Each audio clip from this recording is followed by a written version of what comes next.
మధ్యాహ్న సమయం విజయవాడ జనాలు ప్రయాణం పూర్తి చేసుకున్నాము. వస్తాం. జనాలు కనపడుతుంది. కనపడుతుందిగా.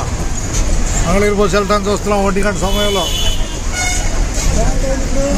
టైం 1 గంట ఖచ్చితంగా మంగళగిరి బస్సు వెళ్తున్నాయి. హుషారు కోసం.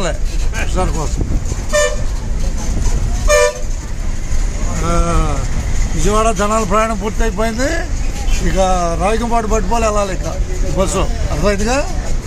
ఉన్నదన్నట్టు చెబుతూ ఉంటాం. ఇక ఉన్నదన్నట్టుగా అయిపోయింది విజయవాడ ప్రయాణం. ఇవాళ పూర్తి అయిపోయిందని. ప్రతి మంగళవారం ఉంటాలి ఈ బస్సు మీద. ఎక్కడన్నా పోయి హుషారుగా. జనాలు కనపడుతుంది. బస్ స్టాండ్ రావాలి హుషారుగా. డబ్బులు సర్దిగా బస్సులో ఏమి ఉండకూడదు. ఏది చెప్పు ఏమన్నా ఉంటే హుషారుగా.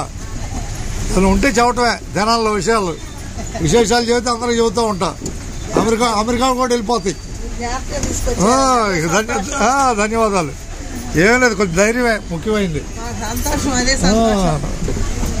ధన్యవాదాలు.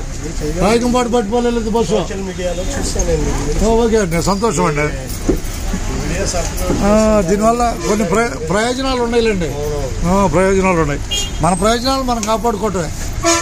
ఇక ధన్యవాదాలతో ఉన్నట్టే. ఇంతగా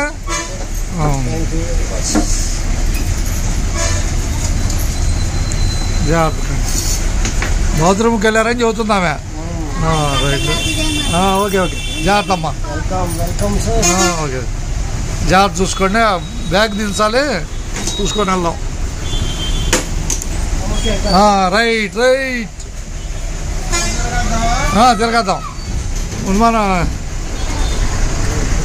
నేను బయటకు పోయి తిని వస్తాను. ఇక సరిపోతులే మన టైం మనకి. ధన్యవాదాలతో. జనాలు బస్ స్టాండ్ చూస్తున్నాం. ఇక జనాల నుంచి రాయకంపాడు బట్టిపోలుగా మనం బయలుదేరాలి. అందరికీ ధన్యవాదాలతో ఉన్నట్టే. కానీ ఇటు పెట్టేలా ఏం కాదు. ఏమన్నా ఇక జనాలు పాయింట్ వచ్చేసాం. ఇక ధన్యవాదాలతో.